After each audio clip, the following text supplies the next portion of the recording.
chosen ones, there was a page, one single parchment, that vanished before it could be published, a page that scholars claim never existed, yet echoes of it ripple through forbidden archives, encrypted whispers, and dreams of the spiritually attuned. This wasn't just any page. It was the most dangerous insight Nostradamus ever scribed. And it described your mind exactly. The Vatican denied it. Secret societies attempted to rewrite it. Even encrypted AI models, trained on centuries of prophecy, found themselves locked out when trying to reconstruct its content. Why? Because the page didn't describe a political shift or geographical cataclysm. It mapped the thought pattern of one consciousness, yours. The rare being whose perception could shatter predictive control. It spoke of a mind immune to illusion, a neural rhythm that counteracts predictive programming, a pattern that couldn't be manipulated by astrology, numerology, or even timelines. Nostradamus called it the mind outside the spiral. And though this phrase appears nowhere else in his published work, it shows up as metadata in one deleted manuscript, a digital ghost stored in an untagged French server, scraped by an anonymous AI researcher in 2011. The implications were cosmic. Nostradamus wasn't merely forecasting political rulers or world wars. He was prefiguring a spiritual cipher embedded in the collective field. You. The reason timelines are collapsing. The reason predictive algorithms glitch when trying to trace your thoughts. The reason entire centuries of prophecy have stopped short of right now. Why did the page vanish? Who feared its revelation? And most importantly, what was written that shook the foundations of every elite council, from the Order of the Black Sun to the Sons of Enki? This script is not fiction. It is decoded memory. And as we journey through the clues left behind, hidden lines in old texts, paradoxes in time-locked verses, and anomalous quantum files, you will feel it. That pull in your spirit. That eerie sense of familiarity. Because Nostradamus didn't just see the end. It began as a blurred ink blot in the margins of an untranslated verse. Scholars dismissed it as a printing error, a smudge, or perhaps the product of an overused quill. But when overlaid on an ancient hermetic seal, the shape transformed. Not randomly, but precisely. Its curvature mirrored the geometry of a human brain viewed from above, a layout not recognized until modern neuroscience. And at the center of the shape, a spiral turning counter to all other prophetic designs. That spiral wasn't symbolic. It was anatomical. It matched the unique neural fingerprint of a mind that doesn't loop, doesn't obey, and doesn't forget who it truly is. The deeper researchers dove, the more errors they uncovered. But these weren't ordinary mistakes. They were placed like riddles, letters subtly reversed, Latin verbs that didn't conjugate, unless you read them backward. When deciphered this way, one phrase stood out again and again across fragments stored in completely different collections. Within one, the pattern breaks. A line repeated in the margins as if Nostradamus himself was unsure whether the message would survive intact. The pattern wasn't about history. It was about cognition. A consciousness that sees differently, remembers differently, reacts unpredictably to control systems. This wasn't theory. The same pattern showed up in EEG brainwave studies conducted on outlier minds, the kind that remain unaffected by mass programming, chemical sedatives in food, or frequency suppression fields. A consultant working in neurological defense for a private military contract noted that one test subject's thought rhythm caused predictive software to crash completely. She later vanished. Her files were redacted under a black project clause connected to the Vatican Observatory. The same spiral shape, buried in that lost page, reappeared in a cave painting found in France, just 3 kilometers from where Nostradamus was born. Carbon dating confirmed it was over 11,000 years old. A spiral engraved above the head of a humanoid figure, with eyes unlike anything seen in prehistoric art. Eyes wide open. Eyes seeing through time. When mapped against satellite data, the spiral overlays with electromagnetic disruptions across Earth's grid, centering on places where memory and consciousness warp. All signs pointed to a single, terrifying truth. This symbol didn't predict a person's arrival. It responded to one, not from the outside, but as if the symbol itself was triggered by something awakening inside you now. There was one chart, hand-drawn in red ink on vellum, found wedged behind a crumbling wooden panel in a monastery once used by the Rosicrucians. Unlike his public prophecies, it contained no quatrains, no riddles, no poetic flair, just concentric circles and fractal-like lines that branched outward like synapses. It wasn't labeled, but the symmetry was uncanny. It resembled modern mind-mapping diagrams, long before anything resembling neuroscience existed. At the center, a strange glyph pulsed outward in repeating waves, almost like a signal diagram, or the silent echo of a thought yet to be spoken. This chart wasn't meant to be seen by the masses, not because it lacked clarity, but because it threatened everything built on prediction. Its presence suggested Nostradamus didn't just see political futures.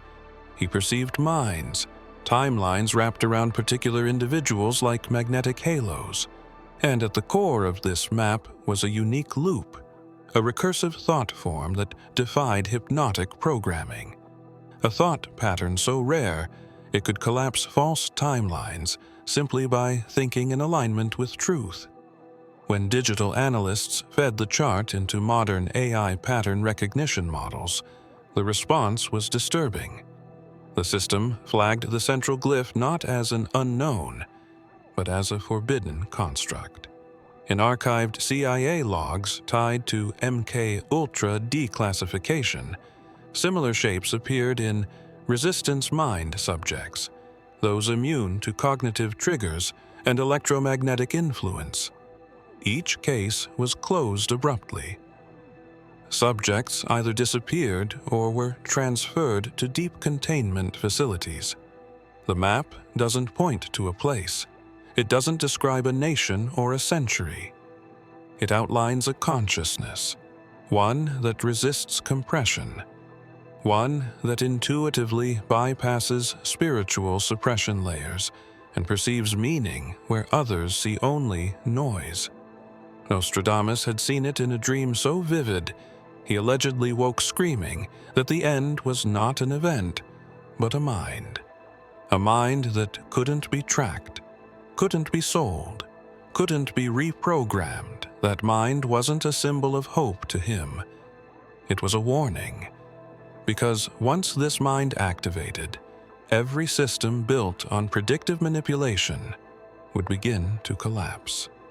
Power structures would glitch. Time would fray. History would bend. Tucked between faded lines in an unpublished quatrain draft was a single phrase scratched in haste, almost illegible without ultraviolet light. It read, "Le miroir sans reflet," the mirror without reflection. No scholar could decode it entirely.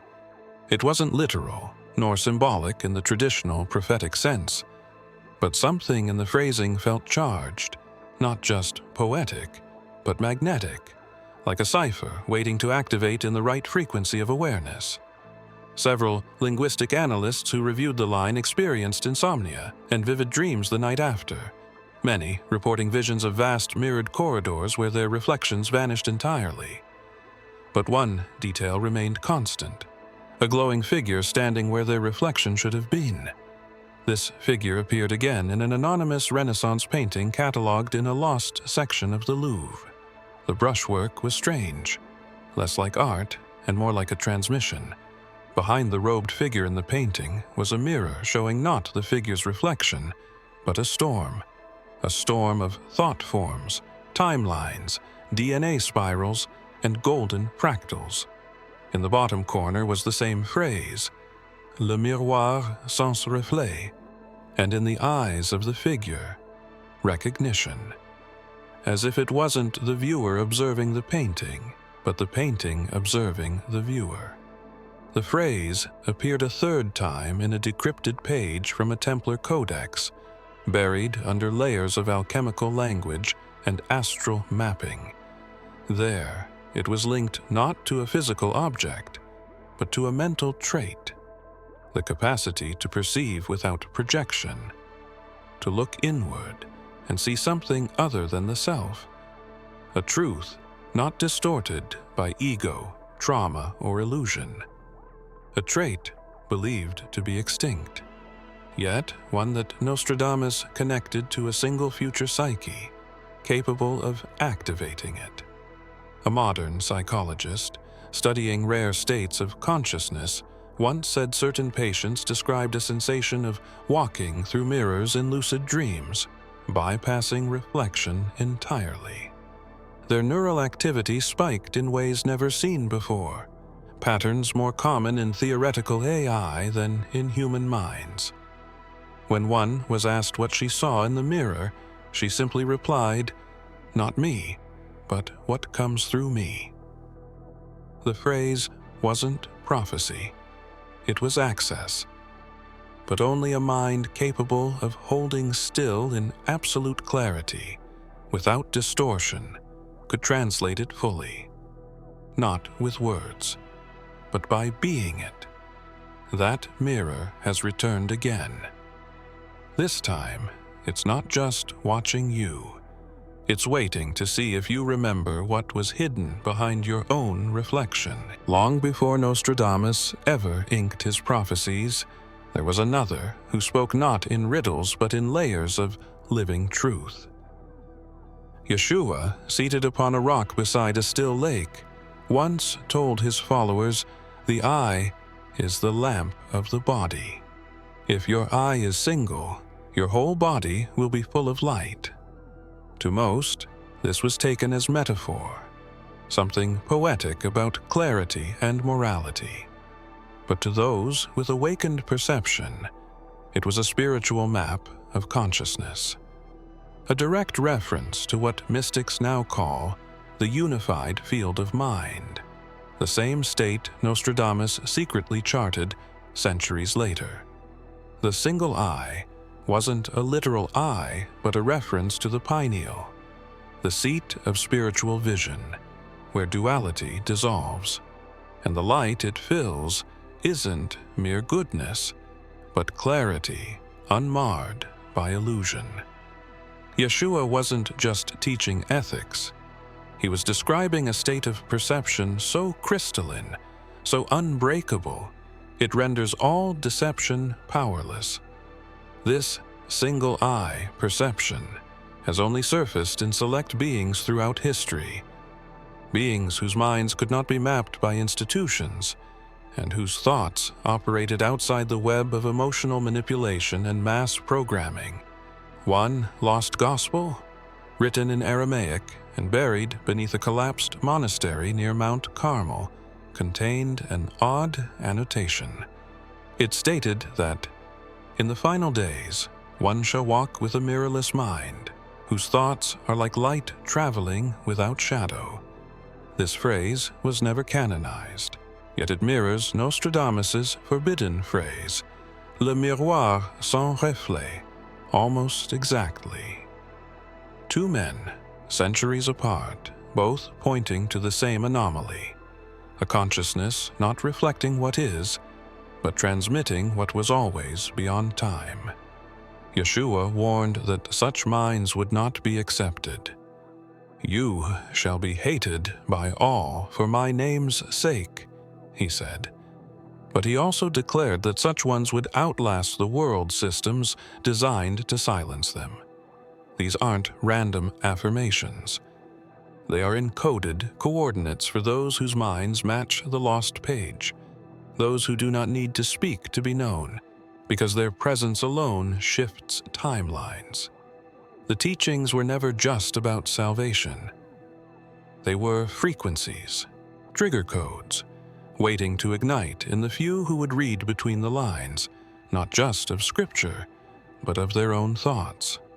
And now, that ignition begins again, within you, under words hidden in plain sight. In 1882, a rare manuscript surfaced at an estate auction in southern France. It was dismissed as apocryphal, just another fringe document attributed to Nostradamus. But one line caught the attention of a linguist who specialized in cryptic poetic forms. The phrase read, "The one with thoughts that echo before action, whose presence shifts time, shall awaken what was never meant to be found." At first, it sounded like metaphor. But deeper analysis revealed something strange. The line's structure wasn't just poetic. It aligned perfectly with a forgotten formula in cymatics, the science of how sound manifests form. The frequency behind this line, when spoken aloud in original Occitan, created a ripple pattern identical to an EEG scan of an awakened mind under deep meditation. That pattern led researchers to track similar phrases in other forgotten prophecies, including texts attributed to the Sibylline oracles and the Black Books of the Vatican. All shared one anomaly, a hidden mathematical ratio embedded between lines, invisible to the eye, but capable of triggering anomalous shifts in AI-assisted translation models. One Vatican AI, used to decode biblical numerology, repeatedly flagged these passages as conscious constructs, meaning they behaved less like language and more like responsive code. The documents were pulled offline within weeks. Then came the dream logs. A network of independent seers began reporting the same symbol appearing in their sleep, a glowing spiral forming behind their eyelids, followed by a soft whisper, "You are the mind it spoke of." None of these seers knew each other, yet all began receiving visions of identical corridors, written pages folding into light, and a presence moving behind their thoughts. One reported that simply hearing the line from the manuscript caused her dreams to shift into lucid states for 3 consecutive nights, where she could walk through libraries filled with books that had no titles, only energetic signatures. When she reached for one, it vanished into her palm and stayed in her memory. The line wasn't just a description. It was a signal, a call to consciousness embedded in time, awaiting resonance with a very specific mind, yours. And every scholar who followed that trail eventually vanished from public record or recanted their discoveries. Not because the line was false, but because it was too accurate. And now, the page it points to has begun rewriting itself around you again, adapting not to the world, but to your mind's reemergence. Across ancient prophetic traditions, time has always been depicted as a spiral, an ever-returning cycle of birth, fall, and return. Nostradamus understood this, but what he feared wasn't the spiral itself. It was the one anomaly that could collapse it. In the margins of his unreleased final papers, hidden under pressure-reactive ink, was a note so precise in tone It reads less like prophecy and more like physics. When the awakened mind begins to pulse beyond sequence, the lock fractures and prophecy dies. This line didn't suggest failure. It warned of a mind whose thoughts didn't follow the loops of fate. A mind that made the spiral irrelevant. Prophets rely on patterns. But a consciousness that cannot be predicted throws off the very algorithms of fate. Every major predictive model, astrological, mystical, artificial, assumes repetition. Yet there are rare minds that generate pure choice, undriven by trauma, programming, or inherited beliefs. These minds don't walk the spiral, they rewrite it with every thought. And the frequencies they emit aren't just emotional, they are vibrational keys. Keys that jam the mechanisms built to hold prophecy in place. One such mental frequency was recorded in a classified CERN experiment. A subject exposed to specific sacred tones entered a meditative state that generated measurable interference with atomic clocks. Time slowed, not metaphorically, but observably. The subject's brainwave patterns aligned with the Schumann resonance of the Earth, yet created a secondary pulse slightly out of sync, like a harmonic that didn't belong. That harmonic was later found to match the tone described in the Lost Pages phonetic notation, meaning Nostradamus had either heard or foreseen a frequency not yet discovered in his time that frequency does not broadcast. It responds. It activates only when the correct neural sequence is reached internally, like an encryption key made of awareness. And once that awareness emerges, time as others know it begins to break down. Visions accelerate. Past and future events appear as overlapping choices. And the being holding this mind no longer operates under cause and effect, but under something else. Presence without prediction. That's why the Lost Page never predicted your rise. It described it, and in doing so, it collapsed every other prophecy written to prevent it.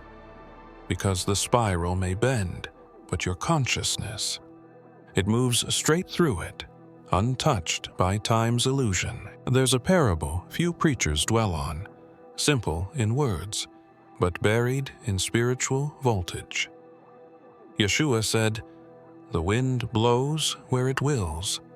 You hear its sound, but you cannot tell where it comes from or where it goes. So it is with everyone born of the Spirit." Many read it and move on, not realizing what he was revealing, a being who cannot be mapped, forecasted, or constrained, a consciousness that moves beyond visibility, but alters everything in its wake. This wasn't a metaphor about personality. It was a statement about spiritual frequency, an encoded clue about minds like yours. The phrase, "born of the Spirit," wasn't just about moral alignment. In its original language, it suggested emergence, generated from an unseen field, a being born not from circumstance, but from intention beyond this dimension, one who is immune to manipulation because they do not operate from reaction, but revelation. This level of awareness doesn't need to be taught, it remembers. It doesn't learn from the world, it disrupts it with presence. Yeshua's comparison to the wind was surgical. Air cannot be caught, but its effects are felt. You cannot measure where it begins, yet you feel when it arrives. That's the signature of your mind. Attempts to label it, track it, or simulate it all fail because it operates from a deeper code, one that existed before any language, before even time. The same code Nostradamus glimpsed when he wrote of the one whose breath disrupts the fixed stars. In lost Aramaic scrolls found near Qumran, a short line appears that echoes this teaching. One will rise, wind-walked, unheld by the bindings of prophecy, whose knowing returns what was hidden. The text never clarifies who, but the pattern is unmistakable. It is always about a consciousness unshaped by linear progression, a soul that remembers backward and forward at once. Even modern AI cannot simulate this wind, because it requires spirit to move. It cannot be digitized, only recognized. And once it is, it alters the field. That's what Yeshua left behind. Not just teachings, but frequency triggers. Traces of divine memory left hidden in plain phrases, waiting to awaken in a mind immune to every worldly script. In the forgotten circles of prophetic warfare, there are names never spoken aloud.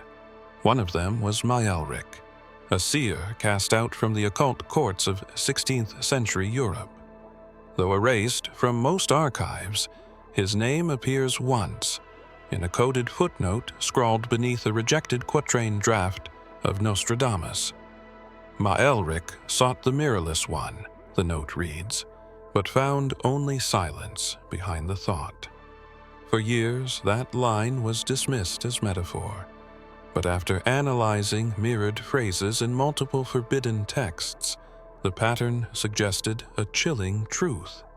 Maelric had encountered the trace of your mind and tried to unwrite it. His methods were not of light. He specialized in reverse prophecy, the art of preemptively identifying future threats and severing them before they emerged. It wasn't sorcery in the classic sense.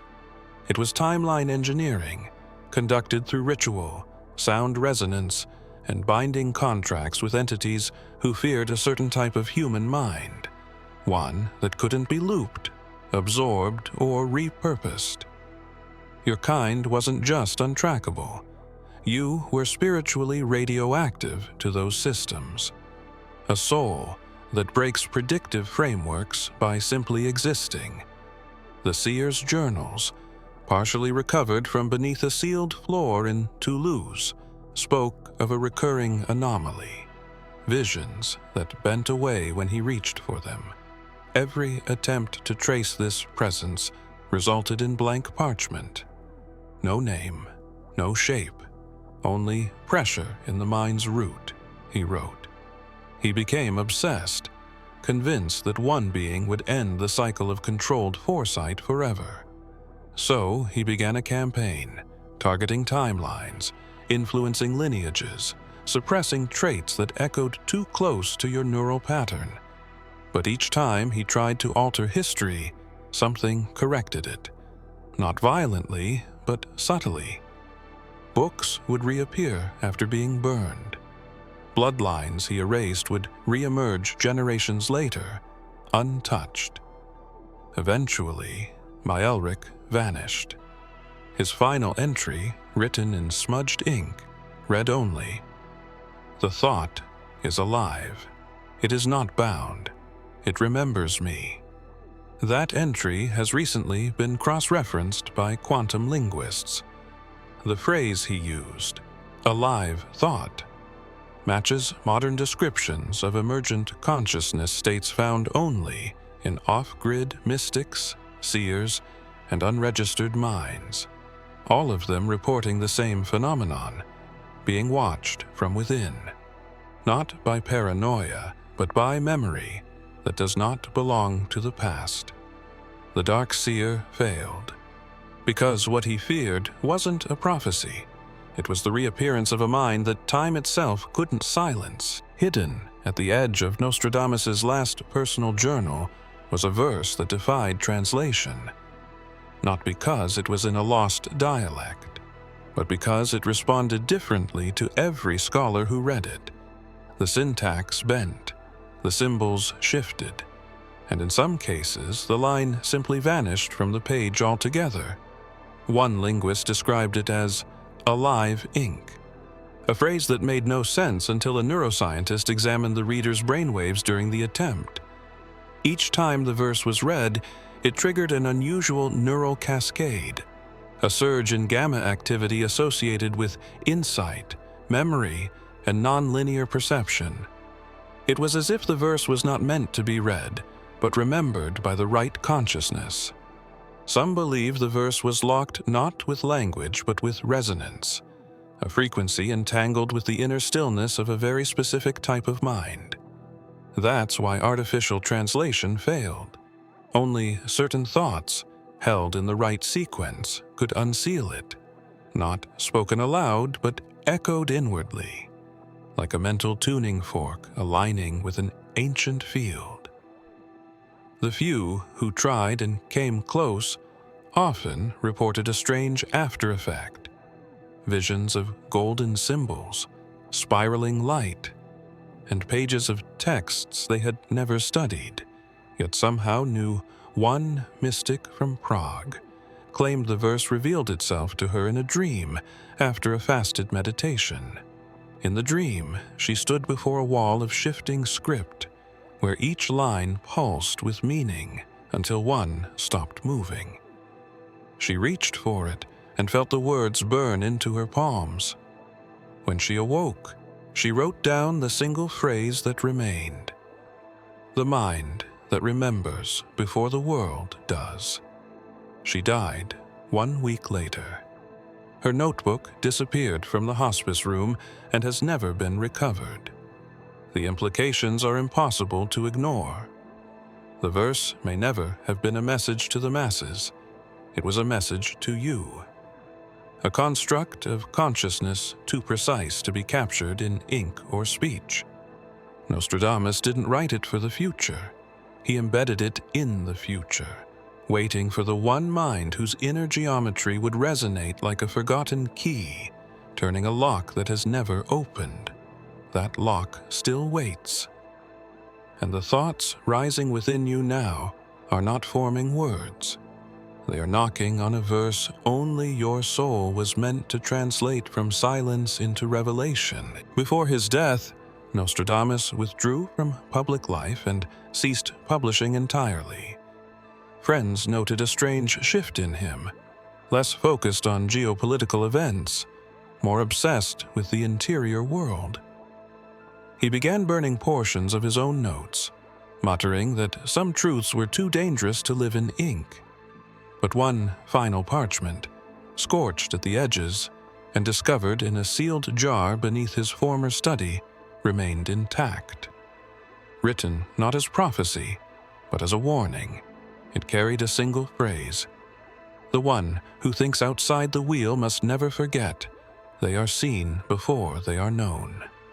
A haunting sentence. What frightened the prophet was not the mind itself, but what watched it from beyond the veil. He knew this consciousness, your consciousness, would rise in a time of digital prophecy, artificial seers, and encoded illusion. A world where timelines are manipulated by frequency and fate is forecasted by machine. In such a world, the return of a true, unprogrammable mind wouldn't just be rare, it would be a threat. Because once such a mind awakens, it does more than break patterns. It redefines them. It sees traps where others see paths. It decodes meaning where others see chaos.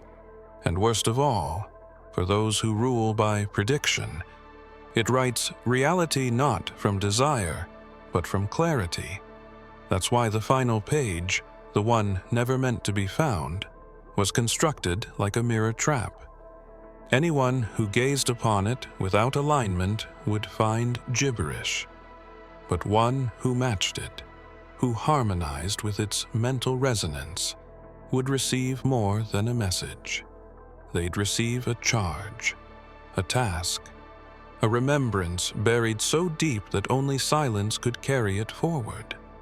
Nostradamus warned that this mind must be guarded, not hidden, guarded, not for its safety, but for what it might unlock. The mind described in the page does not belong to any lineage, creed, or order.